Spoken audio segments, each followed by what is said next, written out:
The Manuscript of Tagiriron. There was once a traveler who arrived at a city unlike any they had ever seen. Every person wore a beautifully crafted mask. Some were carved from gold, some from polished wood. Some smiled endlessly, others appeared wise, fearless, joyful, or strong. The traveler asked an old merchant, "Why does everyone wear a mask?" The merchant looked puzzled. "Wear one?" He gently touched his own face. "This is my face." The traveler said nothing. As the days passed, they noticed something strange. No one questioned the masks. Children were given them before they could remember their own reflection. Artists painted them. Merchants sold them. Scholars wrote about them. Priests blessed them. The entire city had forgotten they had ever been placed upon the face. The traveler remained for many years. Slowly, without realizing it, they too began wearing a mask.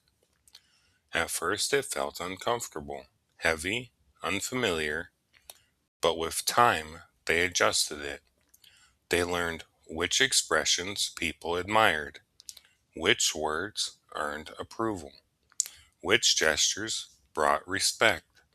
The mask became easier to wear, until one morning they no longer remembered where it ended and where they began.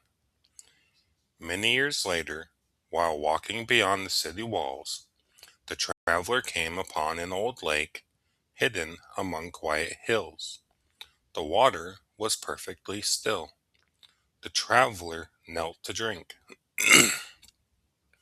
For the first time in countless years, they saw their reflection. The face, looking back, was unfamiliar. Not because the mask had changed, because they had forgotten there was ever a face beneath it. An old woman sat quietly beneath a nearby tree. She watched without speaking. At length she asked, "Do you remember the first face you ever wore?" The traveler remained silent. The old woman smiled gently. "Good, neither does the sky." A soft breeze moved across the lake. Ripples spread across the water. The reflection disappeared. Without thinking, the traveler reached toward their face. Slowly, very slowly, the mask loosened. It fell into their hands. It was lighter than they remembered. The traveler looked at it for a long while, then gently placed it upon the ground. The wind carried it away. The old woman stood. Together they began walking. Neither asked the other's name. Neither needed to. For the first time, the traveler no longer wondered who they were. They simply walked.